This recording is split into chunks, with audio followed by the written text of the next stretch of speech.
श्री अनन्तपद्मनाभ मङ्गलस्तोत्रम् श्रियकान्ताय कल्याणनिधये निधयेऽर्थिनां श्रीशेषशायिने अनन्तपद्मनाभाय मङ्गलम्।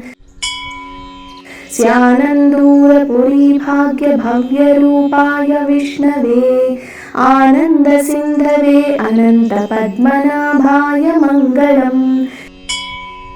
हेमकूटविमानान्ध व्राजमानाय हारिणे हरिलक्ष्मी समेताय पद्मनाभाय मङ्गलम्।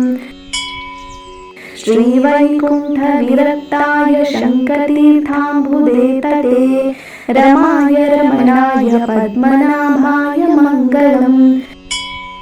अशेषचिदचिद्वस्तु शेषिने शेषशायिने अशेषदायिने अनन्तपद्मनाभाय मङ्गलम्। यत्पदं परमं सेव्यं सदा पश्यन्ति सूरयः सेनापतिमुखास्तस्मै पद्मनाभाय मङ्गलम्।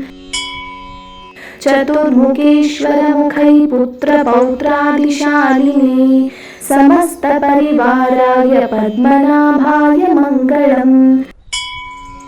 दिवाकरयतीशानयोगीरुत्पद्मभानवे परस्मै ब्रह्मणे अनन्तपद्मनाभाय मङ्गलम्। पराङ्कुशप्रबन्धोक्तिप्रतिथाय परमात्मने पूर्णाय महते अनन्तपद्मनाभाय मङ्गलम्।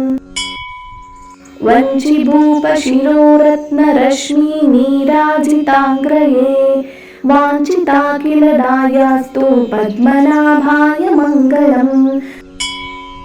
सर्वावयवसौन्दर्य सौवर्णसुषमाजुषे सदा सम्मोहनायास्तु पद्मनाभाय मङ्गलम्। योगेश्वराय कृष्णाय नरसिंहाय योगिने योगमुद्राभिरामाय पद्मनाभाय मङ्गलम्। अनन्तपुरनाथाय निरन्तरदयामुचे अनन्तपद्मनाभाय नित्यश्री नित्यमङ्गलम्।